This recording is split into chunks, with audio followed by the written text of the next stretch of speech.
और 25 दिसंबर की अति महत्वपूर्ण करंट अफेयर्स की हम लोग चर्चा करेंगे, जो सभी प्रतियोगिता परीक्षा के दृष्टिकोण से महत्वपूर्ण साबित होने वाली है। तो फ्रेंड, चलिए शुरू करते हैं आज के महत्वपूर्ण करंट अफेयर्स। और इससे पहले आप लोगों को बता देते हैं कि आप लोग पीडीएफ डाउनलोड करना चाहते हैं तो आपको डिस्क्रिप्शन में लिंक मिल जाएगा, वहाँ से जा कर के आप लोग पीडीएफ को डाउनलोड कर सकते हैं। और आप लोग व्हाट्सएप ग्रुप में भी जुड़ना चाहते हैं तो व्हाट्सएप ग्रुप का भी लिंक आपको मिल जाएगा डिस्क्रिप्शन में, वहाँ से जा कर के आप लोग व्हाट्सएप ग्रुप में भी जुड़ सकते हैं। तो चलिए शुरू करते हैं आज के मुख्य करंट अफेयर्स। हम लोगों का क्वेश्चन नंबर 1 है आज का। हाल ही में देश की पहली मुस्लिम महिला फाइटर प्लेन उड़ाने वाली कौन बनी है? तो देश की पहली महिला मुस्लिम फाइटर प्लेन उड़ाने वाली बन गई है आपका सानिया मिर्ज़ा। तो फ्रेंड, सानिया मिर्ज़ा का संबंध है उत्तर प्रदेश से। हाँ, और एनडीए परीक्षा में 149वीं रैंक हासिल की है सानिया मिर्ज़ा ने। और इसके बाद आप लोग देख सकते हैं यूपी की राजधानी है लखनऊ, यूपी के मुख्यमंत्री हैं योगी आदित्यनाथ और यूपी के राज्यपाल हैं आनंदीबेन पटेल। चलिए बढ़ते हैं नेक्स्ट क्वेश्चन की ओर। नेक्स्ट क्वेश्चन है हमारा, हाल ही में भारत इंडोनेशिया निवेश और व्यापार मंच की बैठक कहाँ आयोजित की गई है? तो हाल ही में इंडोनेशिया निवेश और व्यापार मंच की बैठक कहाँ आयोजित की गई है? भारत और इंडोनेशिया निवेश बैठक की आयोजन कहाँ की गई है?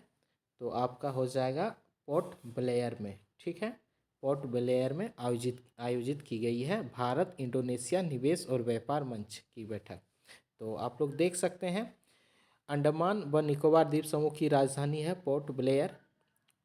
चलिए बढ़ते हैं नेक्स्ट क्वेश्चन की ओर।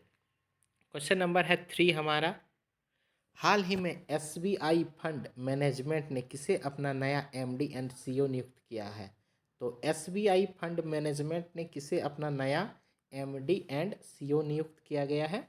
तो वो है आपका शमशेर सिंह को नियुक्त किया गया है एसबीआई फंड मैनेजमेंट के एमडी एंड सीईओ। तो फ्रेंड, आप लोग देख सकते हैं एसबीआई भारतीय स्टेट बैंक की स्थापना 1 जुलाई 1955 को हुई है। इसके बाद भारतीय स्टेट बैंक का मुख्यालय है मुंबई में। और सीईओ का मतलब है चीफ एग्जीक्यूटिव ऑफिसर, जिसे हिंदी में कहते हैं मुख्य कार्यकारी अधिकारी।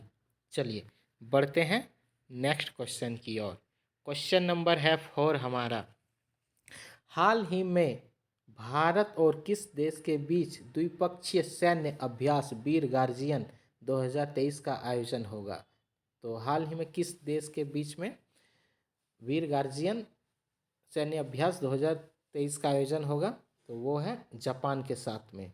ठीक है, जापान के साथ में वीर गार्जियन द्विपक्षीय सैन्य अभ्यास का आयोजन होगा।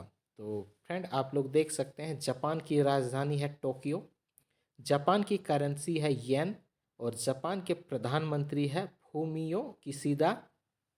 और जापान एक द्वीप देश है जो चारों ओर जल से घिरा हुआ है। चलिए क्वेश्चन नंबर 5। क्वेश्चन नंबर 5 है, हाल ही में फिजी देश के प्रधानमंत्री कौन बने हैं? तो फिजी देश के प्रधानमंत्री बन गए हैं सितबिनी राबुका। तो फिजी देश के ये नया प्रधानमंत्री बन गए हैं सितबिनी राबुका। तो फिजी की राजधानी है सुवा और फिजी की करेंसी है फिजी डॉलर। चलिए बढ़ते हैं अगला क्वेश्चन की ओर। अगला क्वेश्चन है हमारा, हाल ही में किसे रविंद्रनाथ टैगोर साहित्य पुरस्कार 21-22 दिया गया है? तो हाल ही में किसे रविंद्रनाथ टैगोर साहित्य पुरस्कार 21-22 दिया गया है? वो है आपका शोभना कुमार और सुदीप सेन, ये दोनों को दिया गया है रविंद्रनाथ टैगोर साहित्य पुरस्कार। चलिए, रविंद्रनाथ टैगोर का जन्म 17 मई 1861 को कोलकाता में हुआ था। इसके बाद रविंद्रनाथ टैगोर विश्वविख्यात कवि, साहित्यकार, दार्शनिक और भारतीय साहित्य के नोबेल पुरस्कार विजेता है। और रविंद्रनाथ टैगोर को गुरुदेव के नाम से भी जाना जाता है। और रविंद्रनाथ टैगोर एशिया के प्रथम नोबेल पुरस्कार विजेता व्यक्ति है। चलिए बढ़ते हैं क्वेश्चन नंबर 7 की ओर। क्वेश्चन नंबर 7 है, हाल ही में नई दिल्ली में किस मंत्रालय ने डांस टू डी कार्बोनाइज का आयोजन किया है? तो हाल ही में नई दिल्ली में किस मंत्रालय ने डांस टू डी कार्बोनाइज का आयोजन किया है? तो वो है आपका ऑप्शन नंबर सी, पेट्रोलियम व प्राकृतिक गैस मंत्रालय ने ये आयोजन किया है डांस टू डी कार्बोनाइज का। तो फ्रेंड आप लोग देख सकते हैं, पेट्रोलियम व प्राकृतिक गैस मंत्री है आपका हरदीप सिंह पुरी। चलिए बढ़ते हैं क्वेश्चन नंबर 8 की ओर। क्वेश्चन नंबर 8 है हमारा, देश का पहला अंतरिक्ष उड़ान अभियान गगनयान के अंतर्गत कौन सा मानव युक्त मिशन होगा? तो कौन सा मानव युक्त मिशन होगा? वो है आपका H1। ठीक है, H1 मानव युक्त मिशन होगा। चलिए, तो इसरो ने घोषणा की है 2024 तक अंतरिक्ष में मानव युक्त गगनयान मिशन लॉन्च करने का। तो इसरो का मुख्यालय आप लोग देख सकते हैं बेंगलुरु है। इसरो का फुल फॉर्म है इंडियन स्पेस रिसर्च ऑर्गेनाइजेशन, और इसरो के डायरेक्टर है एस सोमनाथ। इसरो के डायरेक्टर है एस सोमनाथ। चलिए बढ़ते हैं क्वेश्चन नंबर 9 की ओर। क्वेश्चन नंबर 9 है हमारा, हाल ही में किसे BBC spot personality of the year 2022 award से सम्मानित किया गया है? तो BBC spot personality of the year 2022 किसे दिया गया है? तो वो है Beth Mead. Option number B हो जाएगा आपका, बेथ मिड को BBC spot personality of the year 2022 दिया गया है। चलिए बढ़ते हैं क्वेश्चन नंबर 10 की ओर। क्वेश्चन नंबर 10 है हमारा, हाल ही में राष्ट्रीय उपभोक्ता अधिकार दिवस कब मनाया गया है? तो हाल ही में राष्ट्रीय उपभोक्ता अधिकार दिवस मनाया गया है 24 दिसंबर को। 24 दिसंबर को राष्ट्रीय उपभोक्ता अधिकार दिवस मनाया गया है। तो आप लोग देख सकते हैं दिसंबर माह के अति महत्वपूर्ण दिवस।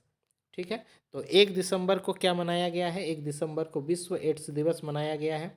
3 दिसंबर को विश्व विकलांग दिवस मनाया गया है। 4 दिसंबर को भारतीय नौसेना दिवस मनाया गया है। 9 दिसंबर को भ्रष्टाचार के खिलाफ अंतर्राष्ट्रीय दिवस मनाया गया है। इसके बाद 10 दिसंबर को अंतर्राष्ट्रीय मानवाधिकार दिवस मनाया गया है। इसके बाद 14 दिसंबर को अंतर्राष्ट्रीय ऊर्जा दिवस मनाया गया है। फिर 19 दिसंबर को अल्पसंख्यक अधिकार दिवस मनाया गया है। इसके बाद फिर 19 दिसंबर को एक और दिवस मनाया गया है, गोवा मुक्ति दिवस। फिर 20 दिसंबर को आपका मनाया गया है अंतर्राष्ट्रीय मानव एकता दिवस। और इसके बाद में 23 दिसंबर को मनाया गया है भारतीय राष्ट्रीय किसान दिवस। तो फ्रेंड, वीडियो को अपने दोस्तों के साथ में शेयर कीजिएगा, लाइक कीजिएगा, और चैनल को अभी तक अगर सब्सक्राइब नहीं किए हैं तो प्लीज़ चैनल को सब्सक्राइब कीजिएगा। इससे आपका एक भी करंट अफेयर्स मिस नहीं होगा। चलिए मिलते हैं नेक्स्ट करंट अफेयर के साथ, तब तक के लिए धन्यवाद। Thank you so much.